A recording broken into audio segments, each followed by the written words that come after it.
Hola, ¿cómo están? Bienvenidos una vez más a las entrevistas de Punto Final, acá en el canal de YouTube de El Diario.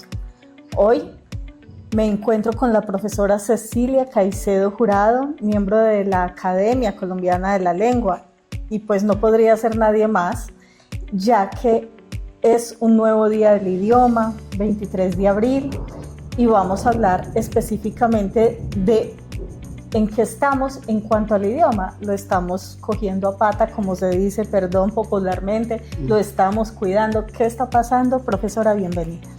Liliana, muy buenas tardes, me encanta tenerlos en la casa, son bienvenidos.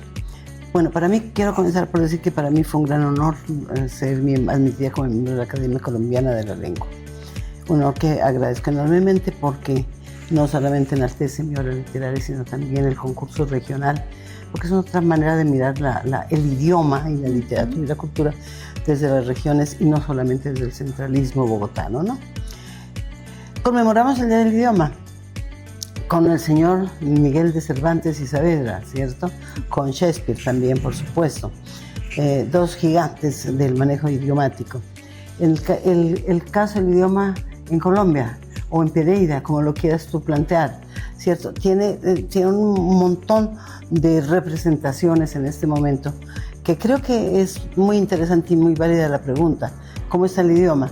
Si es que tenemos una relación idiomática definida, porque hay tantas maneras de acercarse al idioma ahora, ¿cierto?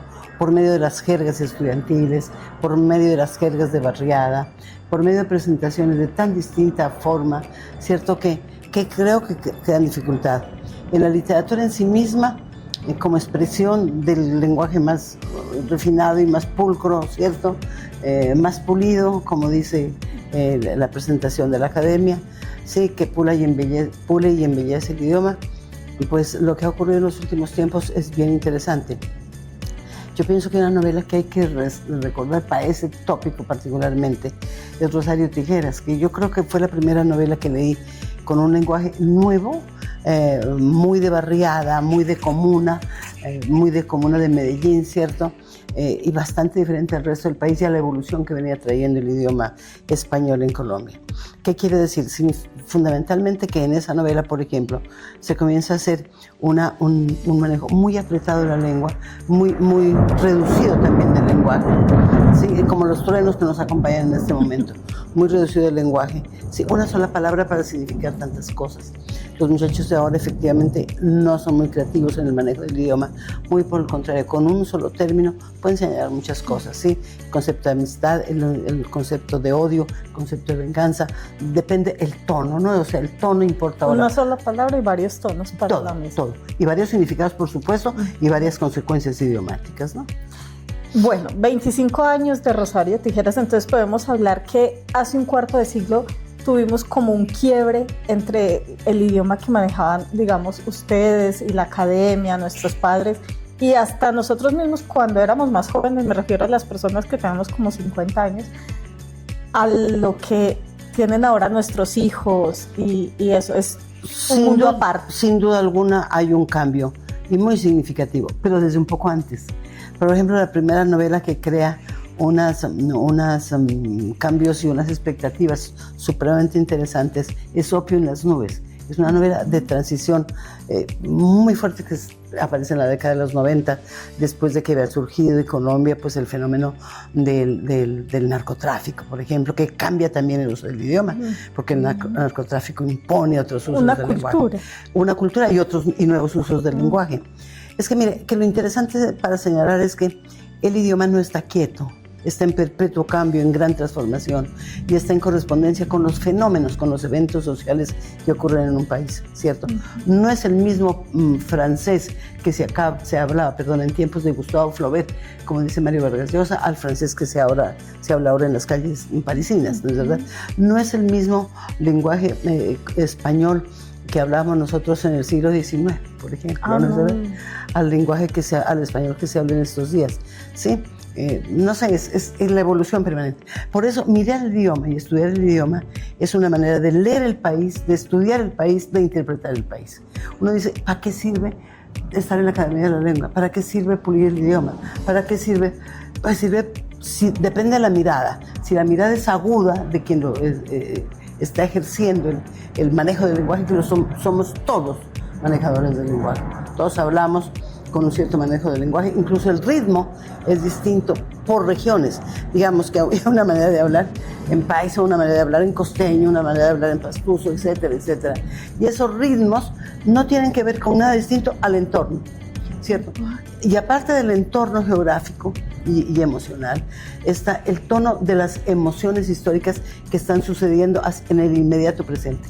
Sí, cada fenómeno. Yo te digo que el narcotráfico cambió la estructura del idioma, ¿no? Muchísimo. Y los colombianos no hablamos el mismo español que se hablaba antes al que se habla ahora con el narcotráfico, con la violencia, con la guerrilla, con todo. Sí, cambia mucho. Quiero preguntarle por dos cosas también que están, bueno, las subculturas las nombramos, digamos, en cada, los jóvenes de las patinetas y del rock tienen su jerga. Total. Bueno, pero quiero preguntarle por dos que, digamos, sin importar la subcultura, imprimen, que son los anglicismos y los emoticones, porque ahorita... Tocó en la parte más complicada. Fíjese que los muchachos de ahora, yo estoy descubriendo que los chicos de ahora, los jovencitos de ahora, ¿sí? Cuando están de enamorados, de noviecitos, no se llaman por teléfono, no se escriben cartas, sino solamente emoticones, ¿cierto?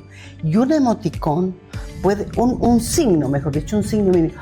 Ahora voy a hablar de la reducción del lenguaje. Un signo mínimo puede significar tantas cosas, hasta la muerte de la persona al que le mandan el emoticón. Y una película impresionantemente hermosa, ¿cierto? De una investigación donde a un chico lo acusan de posiblemente ser homosexual, como si eso fuese un pecado, y eso no es un pecado. Y todo lo hacen sin decir nada, solo emoticones.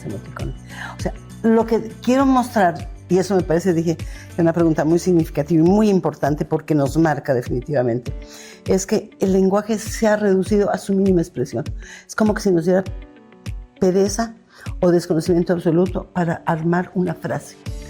Hasta la generación mía hacíamos frases largas, dispendiosas, adjetivales, barrocas, ¿cierto? Ya no los entendemos, estos viejitos que hablan con ese lenguaje tan engolado, ¿no? Tan hermoso. Pero decíamos verdaderos discursos en cada elemento. ¿Sí? Ahora no, un emoticón, un signo, las partes sígnicas, ¿no es verdad? Es que cambió mucho el lenguaje definitivamente, y las paredes que nos hablan. Pero no solamente eso, sino que el lenguaje ahora está en el cuerpo. Todo el mundo tiene un tatuaje, ¿no?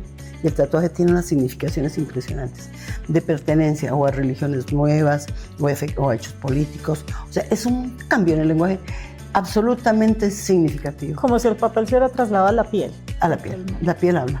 Perdón, te señalo que en una feria del libro, a las que asisto desde que fundaron la Feria del Libro aquí, en una feria del libro había unas colas gigantescas en Bogotá, en la Filbo. Y yo dije, ¿quién es ese autor que vende ese libro tan impactante?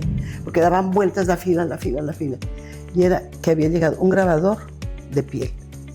Cuando comenzó la gente hacía vueltas y cola larguísima para que le grabaran algo. Entonces la piel habla primero, ¿cierto? Pero también se agrede, la piel es agredida, ¿cierto?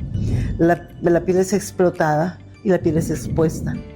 Ya no solamente es amada y acariciada o simplemente vista, sino que se transforma el uso de las cosas. Y en esa transformación está la evolución del lenguaje.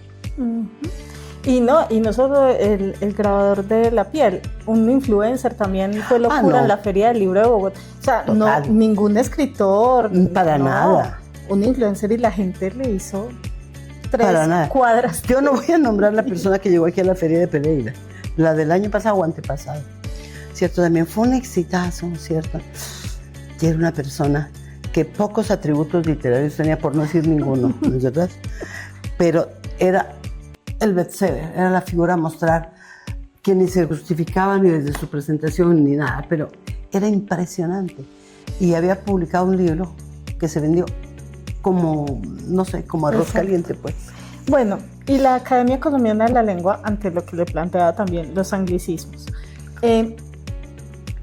¿Qué hacer? Porque es que también mi hija, las nuevas generaciones, mami, es que me voy a hacer un skincare, o sea, ella no utiliza la palabra mascarilla, ni me voy a poner un poquito de avena, no. un sticker. No, pues qué oso decir eso, imagínese Sí, no. usted. Entonces, también eso ya está. Pero mire, es que eso corresponde a otra evolución cultural muy importante, ¿no?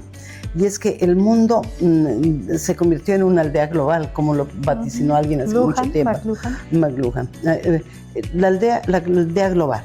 Efectivamente, antes comíamos aquí en esa región sancocho y frijoles. Ahora es un pecado comer eso, pues, ¿cierto? No. La gente tiene que comer hamburguesa, lo que usted quiera, ¿cierto? Y unas figuras mucho más exóticas, ¿no es verdad? Como el sushi, bueno, la incorporación en comida, pero lo mismo en ropa. Nos vestimos uniforme, iguales, parecidos, la misma marca, y uno tiene que mostrar. Chico ojalá tiene que mostrar la marca. Diga acá la marca. Sí, y ojalá deje el precio. También importante. Entonces mira que el lenguaje también ha incorporado muchísimos anglicismos, forzosamente incorporables, porque es que lo que se va a imponer es este idioma que nos genere comunicación inmediata, corta, inmediata e instantánea.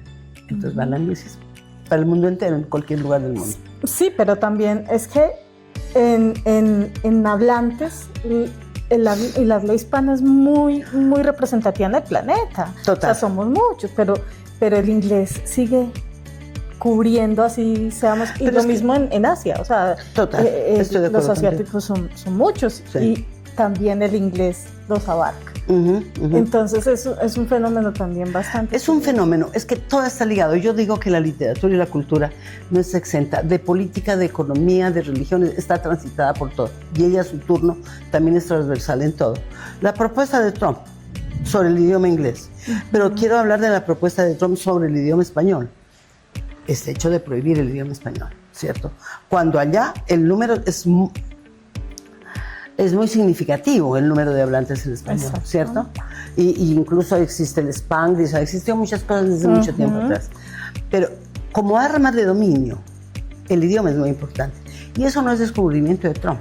En el año de 1492, no recuerdo en este momento el autor, un español por supuesto, hablando de la conquista de estos territorios, que para aquel momento todavía eran vírgenes, ¿cierto?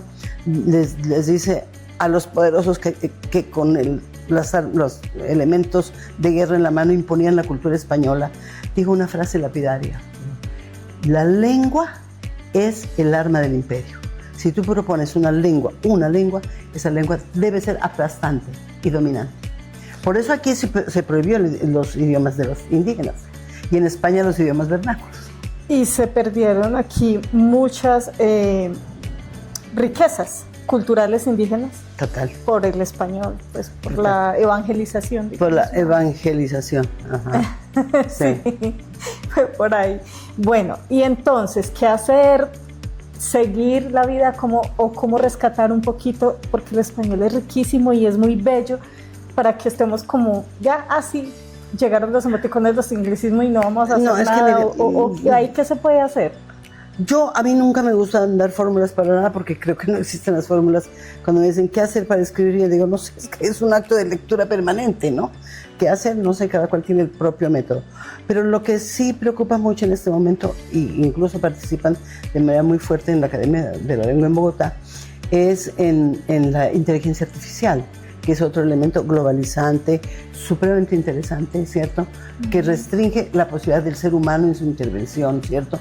Pero que yo creo personalmente que hay, desde otra perspectiva, puede permitirnos ser mucho más creativos en otras cosas y rescatar unas dosis de la mente muy interesantes.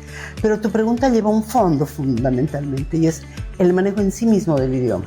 ¿Qué hacer nosotros, los que creemos entre comillas, porque no es verdad, los que creemos que poseemos algo de un idioma mucho más elaborado? No sé, seguirnos preocupando, intentar hablar con la gente, ¿cierto? Pronunciar, decir, no solamente el emoticón, el influencer que dice unas barbaridades espantosas, ¿verdad? Miedoso, efectivamente. Miedoso para uno, pero para los muchachos es maravilloso. Es normal. Y maravilloso, porque... La palabra de los jóvenes estoy pensando en EPA Colombia. La palabra de los jóvenes, todo es normal. Normal. Entonces, normal. Normal, querida. Bueno, profesora, te agradezco mucho su tiempo, pues que esté siempre tan dispuesta a recibir al diario en sus espacios y feliz día de lo que queda del idioma. Pero lo vamos a seguir fortaleciendo. Esa debe ser una tarea en común. Ojalá. ¿Sí? Y yo les agradezco muchísimo al diario que hayan llegado hasta mi casa. Así que les agradezco enormemente, porque me parece que estos son los actos que motivan la lectura, ¿cierto? Y el manejo del idioma, ¿cierto? El encuentro con el idioma, ¿sí? Regalar más libros. Bueno, no digo vender más libros, sino regalar más libros. Sería buena cosa. No las casas editoriales comerciales, sino la parte pública, estatal, ¿no? Si pudiéramos conseguir algo de difusión. Bueno, ahí queda la tarea para las generaciones de políticos y políticos. Ojalá nos escucharan. Qué bueno fuera. Y a ustedes, como siempre, también, muchas gracias por estar pendientes del contenido del canal de YouTube y de las entrevistas de Punto Final.